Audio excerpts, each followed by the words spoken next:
eh, mau menyampaikan di cabang lomba tari kreasi tingkat SMP.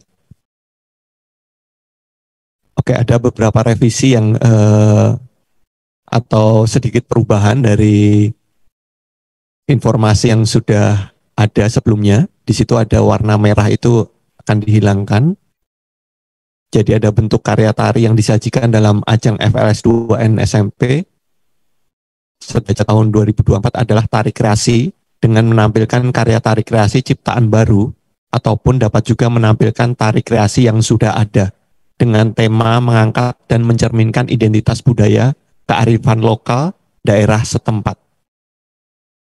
Saya kira itu sudah jelas. Kemudian tarian yang ditampilkan diharapkan mengandung kekuatan spirit dan kekayaan budaya lokal yang mencerminkan dalam ragam gerak, musik, dan busana. Adapun tari kreasi yang dimaksud dalam ajang FLS 2N SMP atau sederajat tahun 2024 adalah karya tari dari hasil pengembangan dari bentuk-bentuk gerak tari tradisi daerah setempat.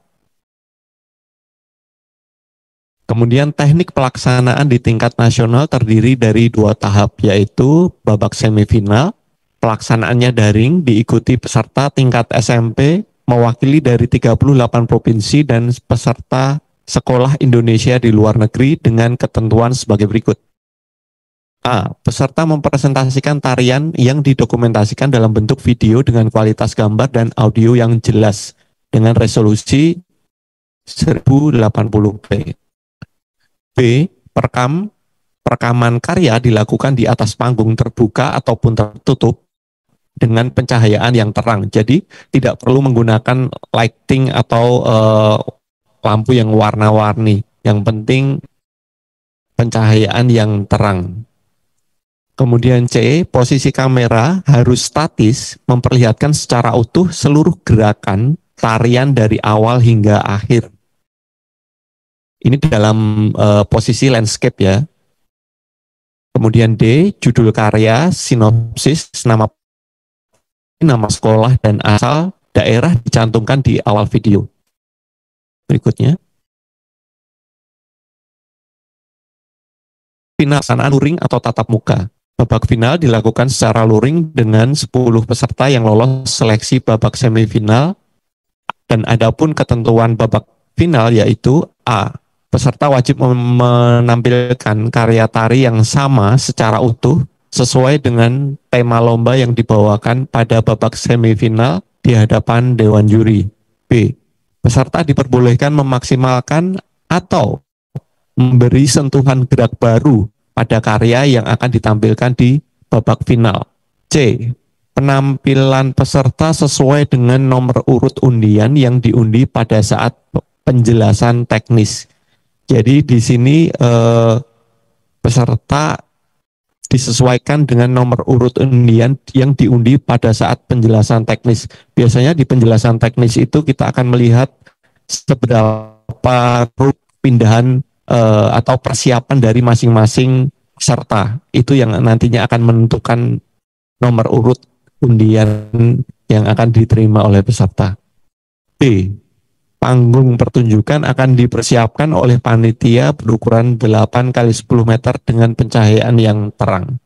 E. Musik iringan berupa file MP3 atau flash disk yang disiapkan oleh masing-masing peserta yang diserahkan ke panitia. Next.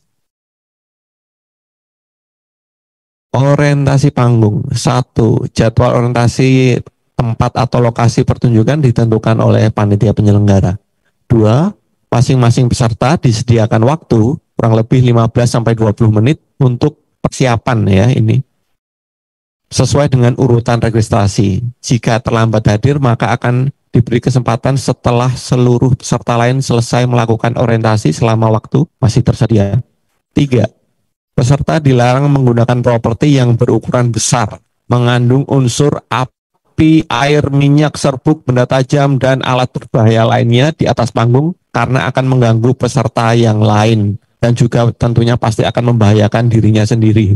Nah ini perlu digarisbawahi karena saking kreatifnya itu kadang-kadang peserta ada tuh yang membawa benda-benda yang kita tuliskan sekarang ini. Jadi mohon ini jadi perhatian juga untuk para pembinanya.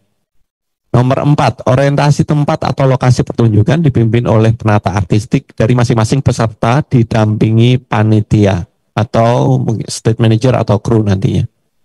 Berikutnya, next. Ya, aspek penilaian. 1, kepenarian.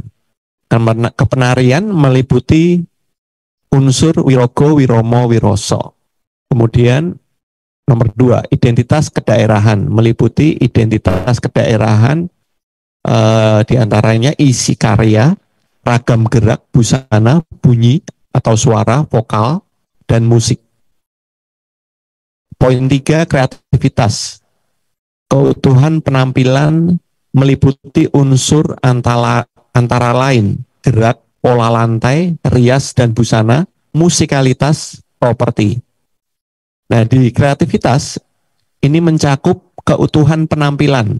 Ini di garis bawah juga yang meliputi ada di situ unsur gerak, pola lantai, rias dan busana, kemudian aktivitas musikalitas. Jadi berbeda dengan poin di poin 1 ya. Kepenarian di situ ada wiromo. Kalau di wirogo, wiromo, wiroso itu lebih pada ketepatan dari tarian itu secara bagaimana si penampil membawakan. Kemudian di kreativitas ini bagaimana dari ketepatan atau keutuhan itu peserta mampu memberikan kreasinya baik dari sisi gerak, pola lantai, rias busana, musikalitas tadi, dan properti.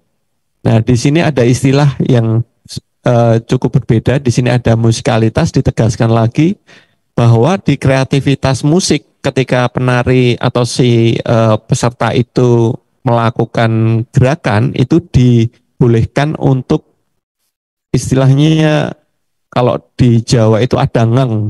Ngang itu kayak misalnya di hitungan 8 itu harusnya ada ketukan gerakan yang tepat, kemudian dari di kreativitas yang muncul dari si peserta itu kemudian dia memainkan, ada kesadaran untuk mengolah musikalitas tubuhnya masuk ke dalam ritme yang berbeda. Nah, ini ada poin plus di situ. Kemudian berikutnya dari bobot kepenarian 40%, identitas kedaerahan 30%, kreativitas 30%. Nah, di sini juga saya tekankan bobot kepenarian lebih banyak memang karena di tingkat SMP ini yang paling ditonjolkan adalah teknik atau kepenarian fisik dari si siswa. Jadi hal-hal di luar itu yang sifatnya pendukung itu tidak menjadi beban ataupun hal yang terlalu mempersulit gitu ya, menjadi mempersulit si siswa ini untuk tampil sebagai seorang penari yang utuh. Sepertinya itu nanti jika ada pertanyaan yang lebih spesifik bisa langsung disampaikan. Terima kasih atas waktunya. Assalamualaikum warahmatullahi wabarakatuh.